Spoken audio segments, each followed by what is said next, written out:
talk so much about it. Okay, so let me begin with a story. I was in a newsroom in the middle of 2005, the summer of 2005. I'd been there for about 6 months or so. It was about noon on a midday. And like in a lot of newsrooms, they had TV monitors up above the newsroom showing all the local TV news.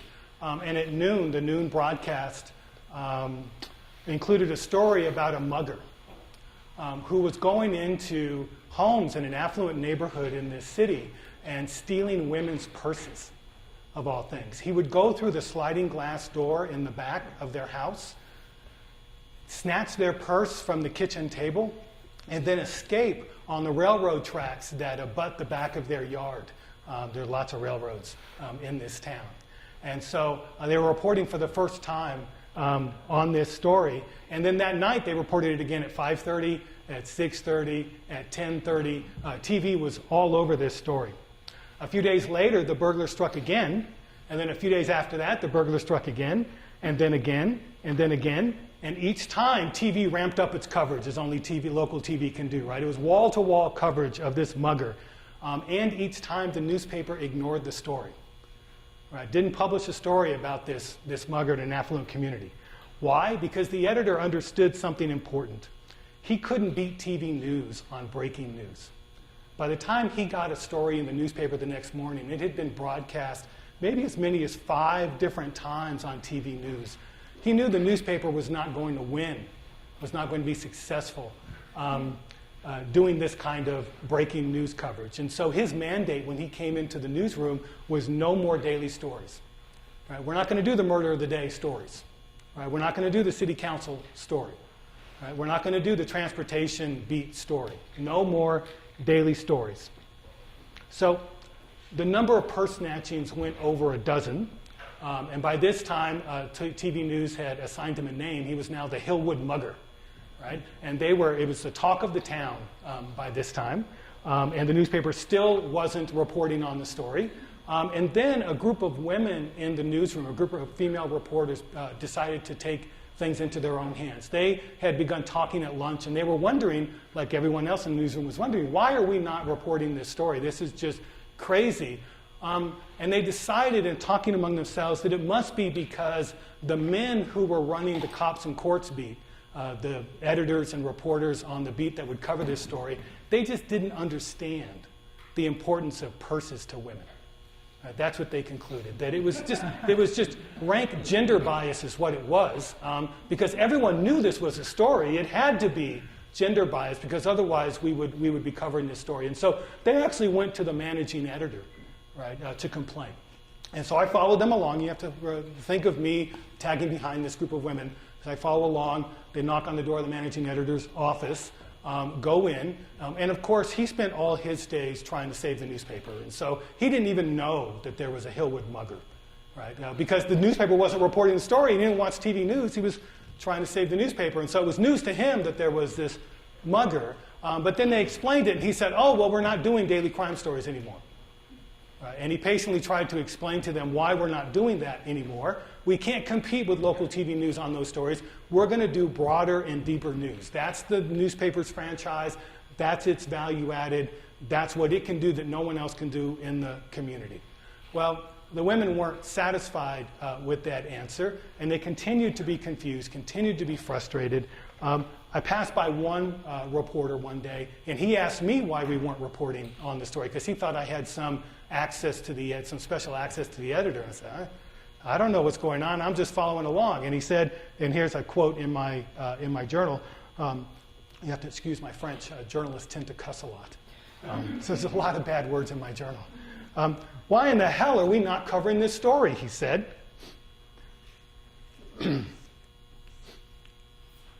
After a few more purse snatchings, the burglar stopped. Right? It went up to about 20 or so. And then I guess he got tired of stealing purses because he just stopped. And the newspaper didn't report on this story the entire time. Instead, what they did, in line with the new mandate, was they did a broader and deeper look at crime like purse snatching in the community. And what they found was in this affluent area, if you included all these purse snatchings, right, the rate of crime was still much, much lower than in the poorer areas of town.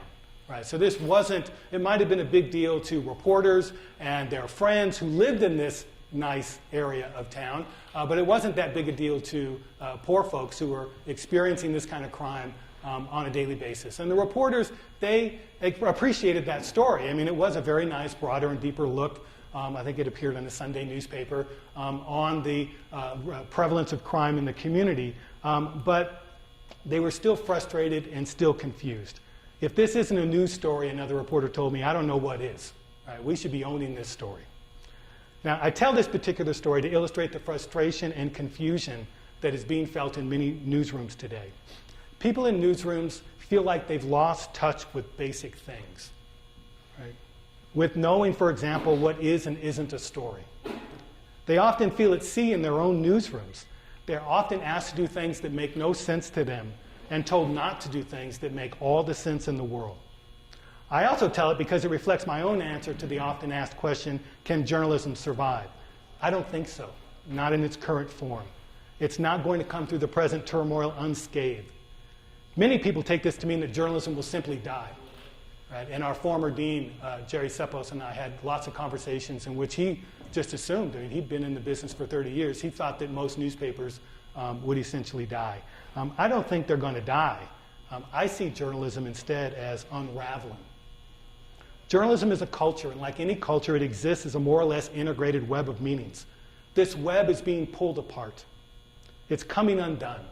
And as this happens, journalism is losing coherence. It's losing meaning. It's losing its common sense that has held the field together for 70, 80 years at this point. This unraveling is not going to result in the death of journalism. In fact, it's doing nearly the opposite. It's opening the way for many journalisms, standing cheek to jowl with one another, all of them elbowing for recognition on a more complicated social terrain. So this is how I see things. And I want to spend my time with you today filling in this notion a bit by addressing a few questions that I'm often asked when I say that I've been studying newsrooms.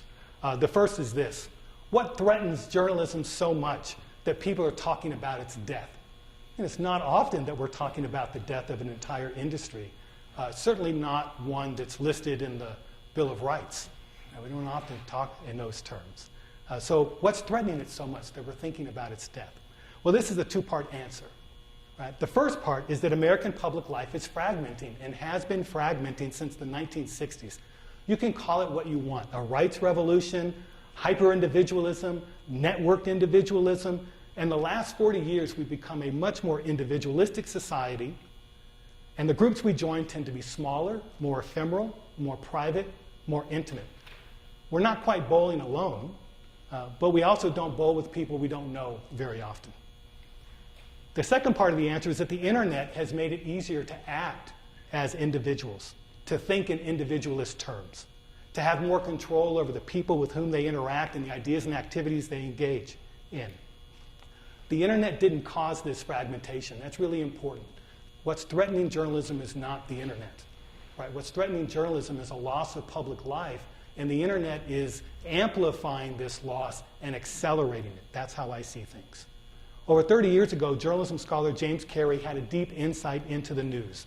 And here I'm quoting: "The God term of journalism, the be-all and end-all, the term without which the entire enterprise fails to make sense, is the public. Insofar as journalism has a client, the client is the public. The press justifies itself in the name of the public. It exists, or so it is regularly said, to inform the public, to serve as the extended eyes and ears of the public, to protect the public's right to know, to serve the public interest." End quote. I really like this quote. Right? In fact, I gave it to my graduate students to write on this semester, so they just finished writing a midterm on this quote. Journalism is in turmoil because the kind of public with a capital P Carey talks about no longer exists. Increasingly, there is no public. There are only publics. The journalism built in the 20th century to serve a singular public, a mass public, the public, fits awkwardly in this more plural, individualized world. Next question: why have journalists been unwilling or unable to effectively respond to this challenge? Now, this is the question that forms the core of my book. I spent parts of 5 years, as Donica says, watching and talking to journalists, taking notes. Sometimes I just sat there and listened to them complain. sometimes I was acting like a guidance counselor, as they contemplated getting laid off. What should they do? Did I have a position in my school that might be appropriate for them? What I found is that there are many dynamics at work in newsrooms. Right? They're expressed differently in different newsrooms and in different contexts. Some are more important than others. To make matters worse, over time, different dynamics have come to the fore. In academic parlance, we call this overdetermined. It's an overdetermined explanation. Right? Now, I don't have time to talk about all these dynamics. You'll have to read my book to learn about all of them. Instead, let me talk to you about one of them. And it gives you a flavor of what I'm after. I call it investments. Right? I'm going to tell you another story. In 2008, I visited a mid-sized regional daily. We'll call it the Herald.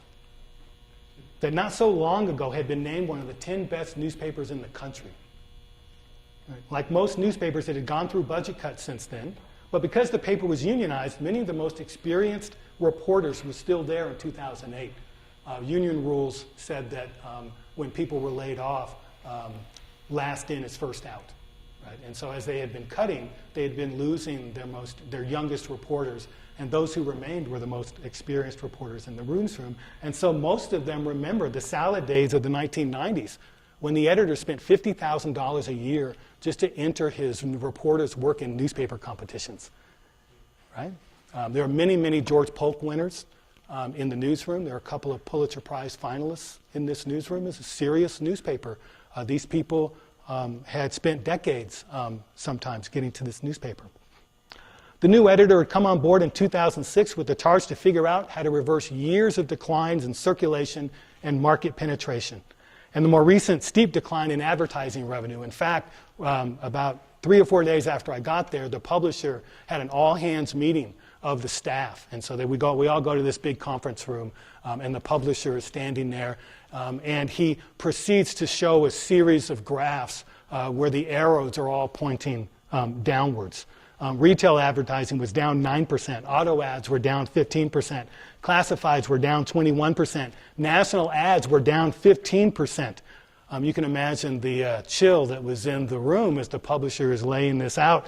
One of the reporters in the back of the room shouted out after this presentation, "Is the newspaper dying?" Right? Which prompted the publisher to do this. For about 30 seconds. He paused for 30 seconds, when of course we all know what the publisher should have said. "No, it's not dying. We're going to fix this. We're going to turn this around." He paused for 30 seconds, and then he repeated the question, "Is the newspaper dying?" "Well, we're still the best way to get the message out." I'm quoting here. "I don't have a great answer. Are we dying?"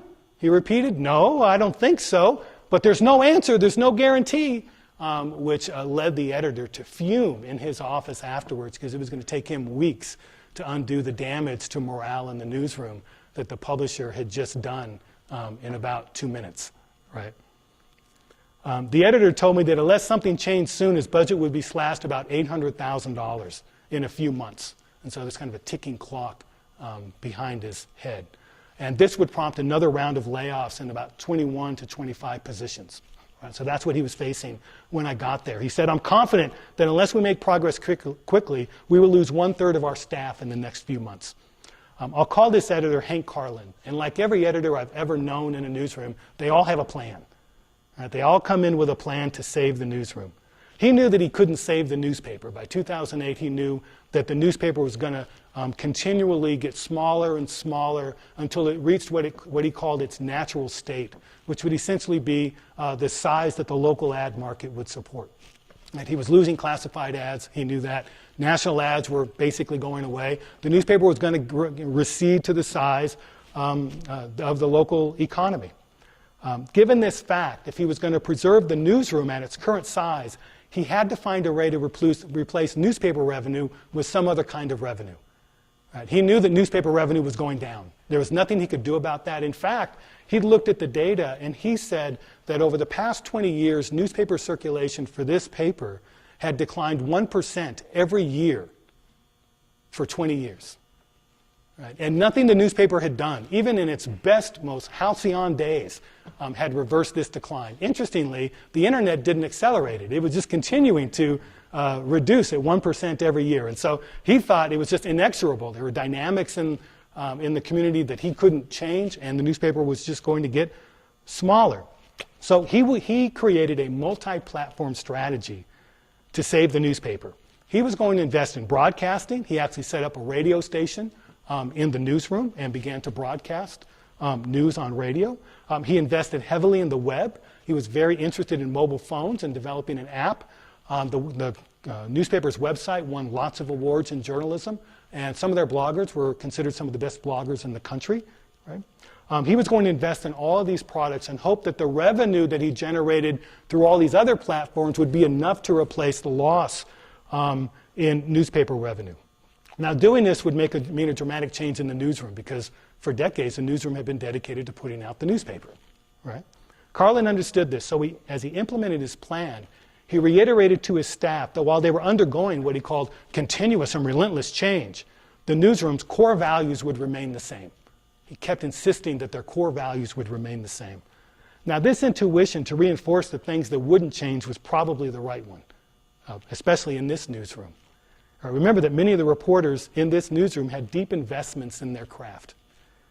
They had spent years and even decades honing the kinds of skills, the writing skills, the storytelling skills, the visual skills, the interviewing skills that are widely recognized in the profession. The fact that they were at the Herald meant that they had been successful.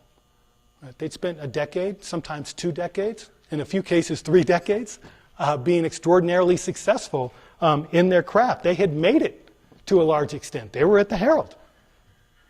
But it turned out that Carlin was wrong to believe that he could separate the core values of journalism from the newspaper, that he could disinvest in the newspaper and not at the same time disinvest in journalism. The profession of journalism grew up in and around commercial newspapers.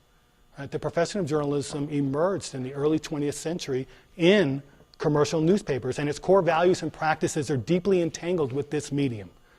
This is easy to show. Think about the notion that journalists ought to get the facts right. It's a cardinal rule in journalism. I worked as an intern in one of my newspapers for 6 months. For 2 days a week, I was a faculty intern. I reported stories for the city editor. He would assign stories. And I made just about every mistake you can make in a newsroom. I didn't libel anyone, right? Thank God. But I got facts wrong all over the place. And the city editor, I think he did this on purpose. And he just really pummeled me the entire time. So that at the end of 6 months, I was getting a little bit socialized into journalism. I understood that you can't get someone's name wrong in a story. That's just not allowed. You can't do that, right? So it's a cardinal value in the field, one that is put into jeopardy every day by the permanency of print. A published error is visible and enduring evidence that you violated an important rule.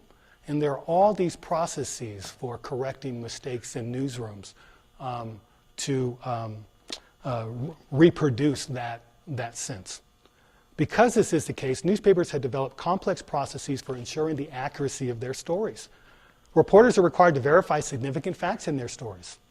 Right? And once a story leaves a reporter's hands, there's a circuitous route through the newsroom for the story as it goes through several hands. And at each moment in time, they verify that what's in the story is accurate. Print reporters see little distinction between these processes and the underlying value. You can't fire copy editors and hire 22-year-old mobile journalists, right? And expect print reporters, at least, to agree that you haven't deviated from quality journalism. Right? In this case, the values of the newspaper are the values of journalism. Another example, think of watchdog journalism. The notion that reporters ought to hold public officials accountable is another cherished value. Carlin risked destabilizing this value by taking resources away from the newspaper. So we hired more young people for the web and consolidated beats in the newsroom so that the former city reporter, there used to be 2 or 3 city reporters, but at this time there was just one, after several budget cuts, his new beat was going to be the city beat and the county beat. So he was covering city hall and county government all at the same time. Here's what he told me. I'm just spread. When it comes down to it, I have 40 hours, and I only work those hours. In other words, he can't go down to the agencies he covers very much because the editor had decided to take resources away from the newspaper and invest it in these other platforms. The result is perfunctory news, less watchdog journalism, and more worry on the part of reporters that the editor no longer valued quality journalism. Right. Another example. Carlin knew from the data that the most traffic to the website happened around 8 a.m. in the morning, right when people get to work, which, by the way, is a tangent. That's actually a dramatic change in news consumption habits. It used to be that you would read the news over breakfast. Now you look at the news online at work. Right? That's a very different way of consuming news. I'm not going to talk about that much here, but it's something to think about. So he knew that the biggest audience was there in the morning when people got to work. This is what my wife does. She has her coffee. She fires up her work computer. The browser is set to the New York Times. She looks at the front page. Right? That's the most dramatic traffic during the day at 8 a.m. Then it goes down by 10 a.m. or so. And then you see another uptick at noon. Then it goes down during the day. And then you get a final uptick at 5 p.m. And then after 6, it's just a graveyard for the newspaper website until the next morning at 8 a.m. This is what he knew, right? So if reporters posted stories the night before at 6 or 7 p.m., as they'd been doing for years, that content would be sitting there for 12 hours when its largest audience got to the website. This didn't make any sense. It didn't make any sense to anyone in the newsroom. You want your freshest, most up-to-date content on the website when you have your largest audience, not 12 hours before, right? Well, it's easy to solve this problem. Carlin took a couple of reporters from the newspaper and made them mobile journalists. And their beat now was going to be to come in at 5:30 in the morning, every morning, right, and fill the website with news before 8 a.m. when people got there. Here was their routine. I actually got up at 5:30 in the morning one time and followed them, bleary-eyed. Here's what they did. They got to work and immediately made a series of phone calls to government agencies, the sheriff's office, the fire department, the police department, and so on. They then checked for breaking news, read accidents. They updated the weather and traffic information on the site. And then they went out to cover the most promising breaking news, read accidents of the day. In essence, without intending to do so, they had reinvented TV journalism. Like TV journalists, they relied on weather, traffic, crime, and accidents because no other kind of information is available at 8 a.m. in the morning. Most government agencies don't open until 9 a.m. and they don't do anything interesting until at least midday. The mobile journalists and everyone else in the newsroom reacted negatively, apologies to the TV journalists in the room, to the fact that the website essentially mirrored TV news. To them, it was a clear indication that standards in the newsroom were declining. During an editorial meeting, I observed the city editor. They had up on the wall traffic, user traffic information. And of course, the most users went to which pages? Traffic and weather, right? And so she's looking at these numbers, and she expresses dismay. When does this become pandering? She asks. Others around the table shook their heads in agreement. Another reporter added, breaking news is not always breaking news. A car accident is not breaking news unless it impacts a lot of people. That's junk, he said. Later, I asked a reporter about the website, and he told me this, unprompted. Reporters were once king in the newsroom. That's what he started with. Right, I asked him about the website, and he said, look, reporters were once king in this newsroom. Now they take a back seat to innovation. Just look at Will Thurman. Will Thurman was one of these mobile journalists. He was a great cops reporter, and now they have him tracing traffic accidents. Even Thurman agreed. It feels like I'm doing TV journalism, he said, implying that this was not good journalism. In such comments, we see reporters' investments peeking through. Quality journalism has to do with practices like verifying information, writing stories complete, lending context to complicated stories. All of these practices are tangled up with the newspaper. So as Carlin disinvested in the newspaper, to most reporters it seemed that he was also disinvesting in journalism, and by extension in them.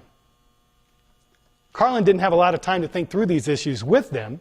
He spent most of his time, as he called it, managing up, which meant managing the publisher of the newspaper, who I'll call Lance Keaton. I wasn't given numbers, but Herald profits were still in the double digits in 2008. That's still true, by the way, of most newspapers. They're still profitable. They're not making 30% profit like they did in 1998, but most of them are still making somewhere in the high single digits, low double digits, which is still double the profit margin of most industries, right? So newspapers are not economically unviable at this point, right? But at the Herald, if profits dip below 10%, penalties on debt carried by the company would kick in. Right? And this was a family-owned newspaper, and Lance Keaton was the publisher, a member of this family, and he did not want to allow these penalties to kick in. Right? In response, Carlin was telling Keaton to invest a great deal of money he did not have in platforms that had never shown a profit. As Carlin put it, he was asking the publisher to make an investment in anticipation of future profits. Why should Keaton do this? In his mind, he could run a perfectly respectable and profitable newspaper by downsizing and becoming more parochial. He'd be fine, Carlin told me, with a newspaper that covered government and entertainment. Oddly enough, reporters in the newsroom agreed with the publisher. From the moment I stepped into the newsroom, reporters were keen to remind me that the newspaper brought in 95% of the company's revenue. And this wasn't likely to change anytime soon, and hasn't changed in most places. The newspaper still brings in roughly 90% of the revenue for most local and regional newspapers. For years, reporters had resisted publishers' efforts to commercialize the news. Now, ironically enough, they found themselves in agreement with the publisher that since the newspaper was the only part of the organization making money, it should be preserved. Their symbolic investments in journalism masked the publisher's financial investments in the newspaper. So they sort of made an alliance against the editor here in this newsroom. This came across most clearly in a content committee of senior journalists that Carlin formed while I was there. There's about 7 senior journalists, and then, not sure exactly why he did this, but he added one of the young web journalists, I think she was 23-year-old female who was part of the web team. He charged the committee with this question: if you had a blank page, what kind of content would you put into it? He's trying to get them to be creative about the kind of content they could produce across these multiple platforms. Right? Here's what transpired at the group's first meeting, and so I'm in the corner with my notebook, and the group meets for the first time, and I'm scribbling as quickly as I can. And I'm going to go through this in some detail to give you a sense of what happened. Reggie Jefferson, a longtime columnist and chair of the committee, began the meeting by reiterating the group's charge. If you had a blank page, what kind of content would you put into it? Leanne Butler, a reporter of one of the newspaper's zoned editions, immediately responded, "Local, local, local." Right, hyperlocal journalism is a catchphrase these days. This prompted Bob Alexander to say hyperlocal is a charged word because it implies the use of citizen journalists, and that immediately raises the specter of layoffs. Alexander would like the group to identify, quote, types of stories that the newspaper can dominate. Big stories, analysis, that's our franchise. Brett Williams, a sports photographer, agreed. We need to dedicate our best reporters to print. We need depth, a focus on the best work possible. We need more 50-inch stories. No one else does that. Caesar Martin, a photographer with over 40 years in the business, chimed in. We've forgotten that we're the only news gathering operation in this city. We're trying to be radio, the web. And then he said, pounding the table, let's be the newspaper. That's what he said. Let's be the newspaper. And that declaration made everyone quite animated around the table, and people began to talk over one another. So I was scribbling as fast as I could, but here's essentially the gist of what happened. The words began pouring out of people. Jefferson said, we're not spontaneous anymore. We're stale. We need big headlines, big pictures, staying on top of the news. We're chasing TV by following car accidents. We've become overbalanced in crime. We should shift back coverage to government and politics. It's one of our basic duties, after all. We don't routinely cover government meetings. Maybe our future is as a prestige brand. If you really want to get the full deep story, come here. Maybe that's what we should strive to be. Our niche is as the prestige brand of news. As Jefferson ended, Jan Evans, a reporter of the local section, picked up. The newspaper's been killing itself by writing its own obituary. The print product is the most important product. We're playing someone else's game with the web and TV. We need to capitalize on our strengths. Jefferson ended the meeting with this thought: the problem the newspaper faced was a revenue issue, not a readership issue. Hope you can see what happened here. A group that was charged with charting the future of the news organization came back to the editor with this suggestion: more newspaper. The irony wasn't lost on them. In fact, they reflected on this. But what else could they do? At the end of that meeting, the young web journalist was silent the whole time. And the next morning, I came into the newsroom and I went over and asked her how she was. And she said, "Oh, that was tough," she said. I'd heard those kind of comments before, but I'd never heard them in such an emotional session. And she said, "I wanted to talk about how we could do journalism differently, but apparently we weren't going to have that conversation." So she said she went home that night and cried, and then listened to Michael Jackson, of all things. Right? So the irony wasn't lost on them, but what else could they do? Think about it from their perspective. As I said, they've spent years and sometimes decades honing their craft. Most had started out at small newspapers and slowly climbed up to the big regional daily. They were 10 or 20 years in at this point, and they'd developed deep investments in their success. Why should they give up these investments?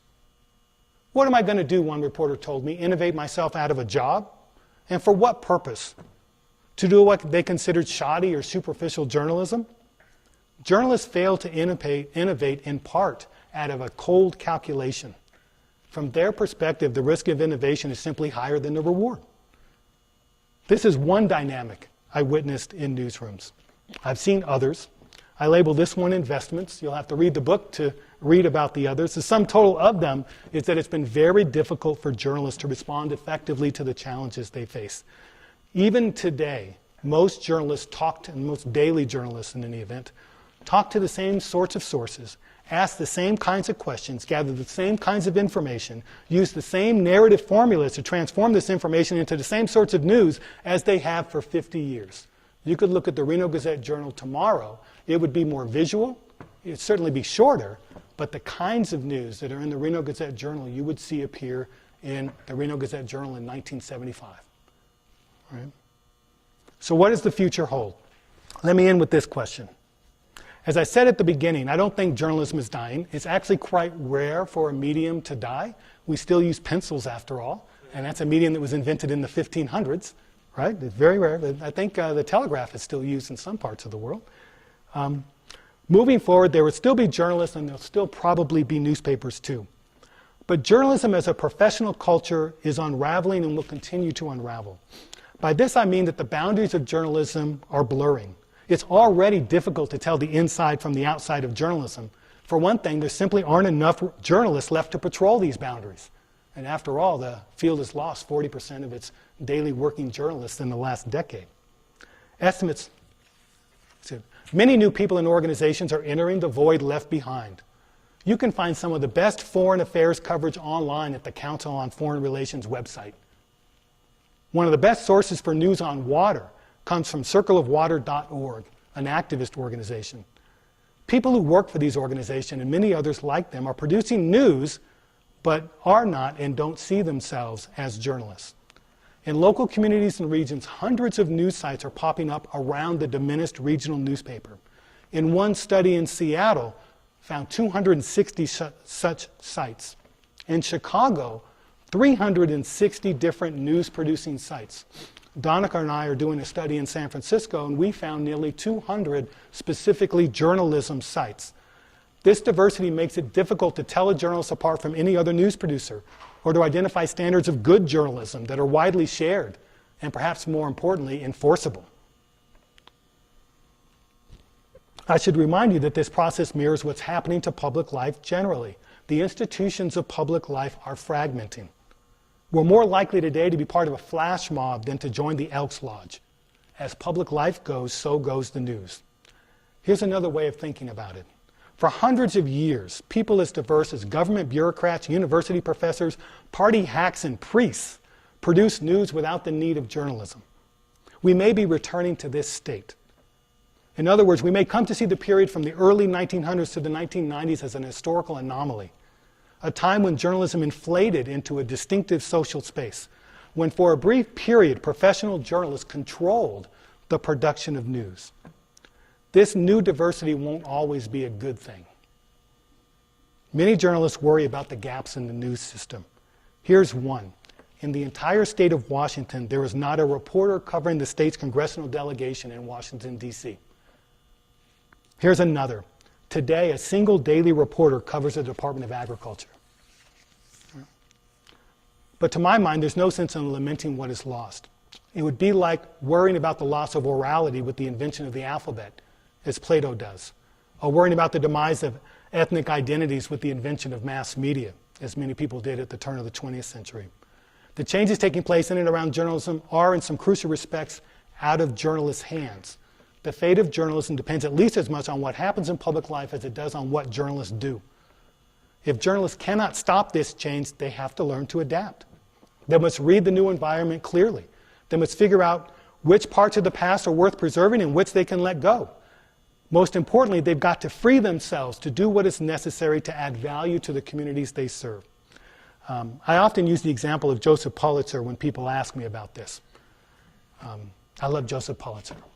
He came to the United States as a German-Jewish immigrant who did not speak the English language. Within a matter of a few years, I think he was 16 at the time, by the time he was 21, he'd fought in the Civil War, become a member of the Republican Party, representing Republicans in the state legislature, and bought the St. Louis Post-Dispatch. He then proceeded to work 16-hour days for several decades. Every one of those days he put his forward against the problem of how to engage a large urban immigrant city, a new phenomenon in public life. He didn't worry about what was good and bad journalism. He did what he had to do. In the process of working himself literally blind, he invented, for all intents and purposes, the modern commercial newspaper. Only later did he naturalize all of this as good journalism. This is what it's going to take today. It'll take someone with the energy and the willingness to do what's necessary to survive in this new, more fragmented and pluralistic environment, freed from thinking about whether what she is doing is good or bad, and even whether it's journalism, and to keep at it day after day. If my book convinces you of nothing else, I hope it convinces you of this. This person likely won't be working in a newspaper newsroom. Thank you.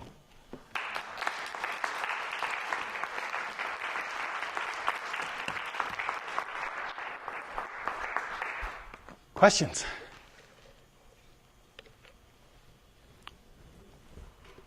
You mentioned that the newspaper is generally profitable without the operational piece.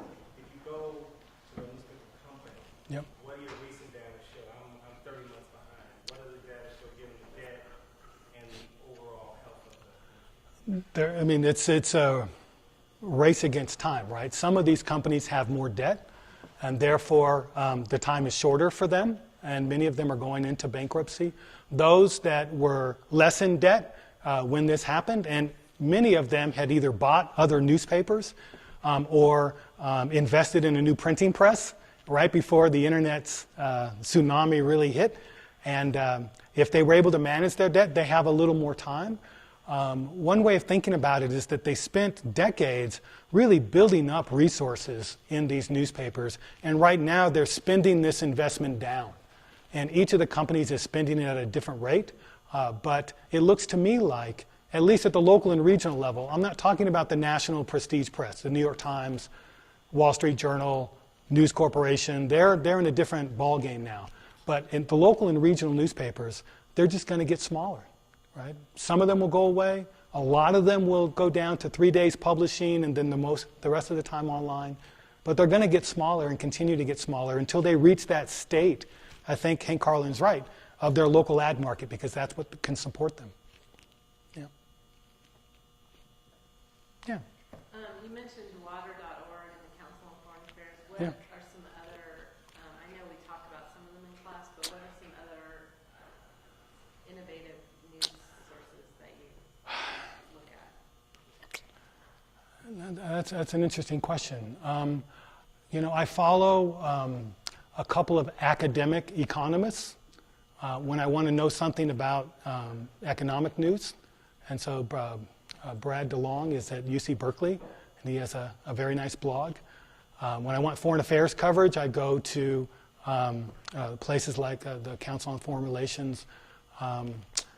There's another place called, going to blank on the name, globalsomething.org, which is a nonprofit, globalpost.org. I go there sometimes, and their model is a subscription model plus a fundraising model. So they get money from foundations, subscribers pay some money, and get to sit in on news meetings. Interestingly enough, that's part of your access. And then they pay stringers all over the world, who are essentially local people, to write news about what's happening in their communities. And so I try to find the best sources of information about, like, for instance, I follow professional basketball. I follow a former professional basketball coach's blog to learn about the NBA. He has much more interesting information than your beat reporter for the Golden State Warriors. So that's where I tend to go these days. Yeah. David, so 20 years ago, Fortune magazine sent me to cover Silicon Valley for them, and I was one of maybe a half dozen journalists writing about Silicon Valley technology companies whose work you could buy on newsstands around the country, that people around the nation would have access to. Yeah. Today, there are probably thousands of journalists covering Silicon Valley by the That's right. nanoseconds. That's right. But very few of them who've had rigorous journalistic training or grounded in that kind of culture you talked about with That's right. overwhelming respect for accuracy and such. Yeah. What do you think, which of these 20 years ago or today is Yeah. in the public? Well, there's a couple of different ways of thinking about it. At the height of its most professional veneer, 1970s, 1980s, journalism was losing market penetration in its communities every day, ironically enough, right? And so at its most professional, it was getting less and less relevant to its communities. That doesn't mean that, these thousands of mostly young people and ordinary people writing about Silicon Valley are any quote-unquote better. But at this point, you're not going to put the genie back in the bottle. And so the question is now, how do we organize these thousands of journalists? It's partly a filtering problem. We're still early days into this process. We're only a decade in. You've got to remember that. We're only really a decade into this sort of significant dismantling. And so, and I don't want to detract from what journalists did well. I think the question is, how can you take what they were very successful at and needs to be preserved, throw everything out, take that and blend it with what's new to create new forms of journalism. I think that's the challenge, right? It's not to say we're going to do journalism just like we did when I learned in 1975, but it's also not to say that we're going to throw everything we've learned in the past 100 years about how to engage people and how to research stories either. And that's complicated, and it's difficult, and it'll take some time. One way of thinking about it is that the last time journalism had this kind of transition was in the 1880s to the 1920s. And it took 40 or 50 years for it to really congeal.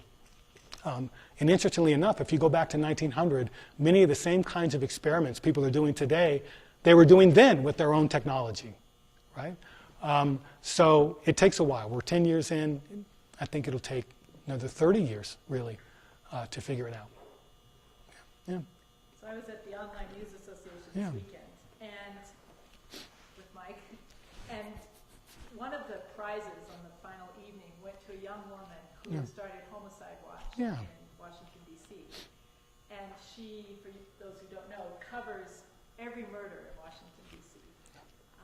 So she has taken the tools, she covers it like a traditional beat reporter, but she's doing it online, she's tweeting about it, she's very responsive, she's having a conversation with her community. She's very energized by this and gets a lot of attention. She and her husband got a standing ovation. People are so excited. But no one has figured out how she could actually sustain it. That's right. So a lot of people have donated to the site. Yep. How would you comment on, there's an innovation, Yeah. but there's no financial piece to it. Do you think Yeah, it yeah. will come, or is this Yeah, the way that I put it is there's no virtuous cycle for news. In other words, you can sustain yourself as an individual blogger for some amount of time. I mean, you could go out in Reno today. There are tons of stories, as Alan keeps telling me, in Reno to report on.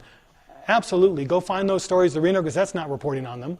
And you'd add value to the community, and you'd find an audience, and you could sustain yourself working out of your second bedroom in your apartment. And as long as you were willing to work like a dog and do this without dental insurance, you'd be absolutely fine. It's just, there's no way to the problem is there's no way of producing one thing that creates another thing that creates the next thing that allows you to grow. The old model was reproduce stories which gain an audience, which gain advertisers, which give us revenue so we can hire more reporters to produce more stories. It's a cycle, right? And it was the best thing going for 100 years. I mean, they were making money hand over fist.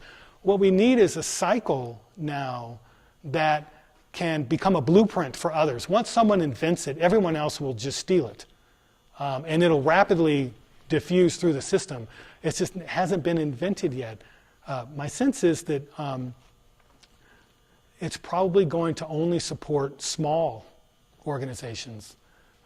It doesn't seem like the internet's very good at supporting very large organizations. I mean, the biggest of them, Facebook and Google, Apple, they employ tens of thousands, sometimes hundreds of thousands of fewer employees than the biggest industrial companies like GE and GM.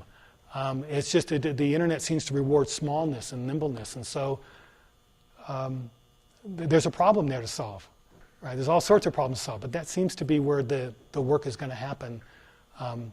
And it's going to take someone like her to stay at it for a lifetime to invent it. I mean, if I knew the answer, I would copyright it, and I wouldn't be working here. You'd see the last of Ryfe, You'd just see my back as I went out the door. And I'm heading to Silicon Valley. But I don't know the answer. Yeah. Are there any other questions? Just a quick question about your process, David. I think it was really a fly on the wall scene in the that committee session was very compelling. Yes. It sounds like you are protecting the identities. That's right. The names of the institutions and the individuals. That's right. How did you come to that? So it's difficult to get into newsrooms today. I asked to go into a lot of them, and many of them said no, mainly because it was a variation of we're dying here, and we don't. And I'm in the middle of trying to save my very existence, and I don't need you around while I'm trying to do that. But the ones that I was able to get into, I entered an agreement at the beginning, much like a journalist, and said I'm going to protect all sources have confidentiality. And I don't reveal the names of anyone I've talked to in the newsroom. So in an interview with Mike, I don't say, well, Donica told me the other day, because that could be a problem. And then in anything I wrote, I didn't use their names, except in the Cedar Rapids Gazette. The last newspaper I visited was the Cedar Rapids Gazette, 2009, widely considered at the time one of the most innovative newsrooms. The CEO of the company and the editor of the newspaper demanded that I use their names and the newspaper's name. And so I did that, but I protected everyone else in the newsroom just to get their confidence. Because it's, this is real stuff for them. It's a great story for us, but you have to imagine that there's a whole lot of people in newsrooms who look like me. 40-something-year-old white males who have children, and they have a mortgage, and they have college coming up, and layoffs are coming. And they've spent 2 decades getting to where they are. There's a whole bunch of those people. All the people I met under 30, most of them said some variation of, why don't we just get rid of the printing press? What the heck are we doing here? We know the printing press is not the future of news. Just get rid of it, right? Because they had no investments in it. They were 25. And if the newspaper went under, they could go to law school, But what's the 45-year-old supposed to do? You see what I'm saying? And so it was sometimes very uncomfortable in these newsrooms. They're not happy places right now, for the most part. So in order to make them feel more comfortable, I pretend. And there's all sorts of, like I couldn't write their names in my notebook and leave them in my office. So I had to have a master sheet of pseudonyms, and then you leave that someplace else so no one can see the code sheet. It's a whole complicated practice. Yeah. All right. Well, thanks very much for coming. Thank everybody for coming. Yeah.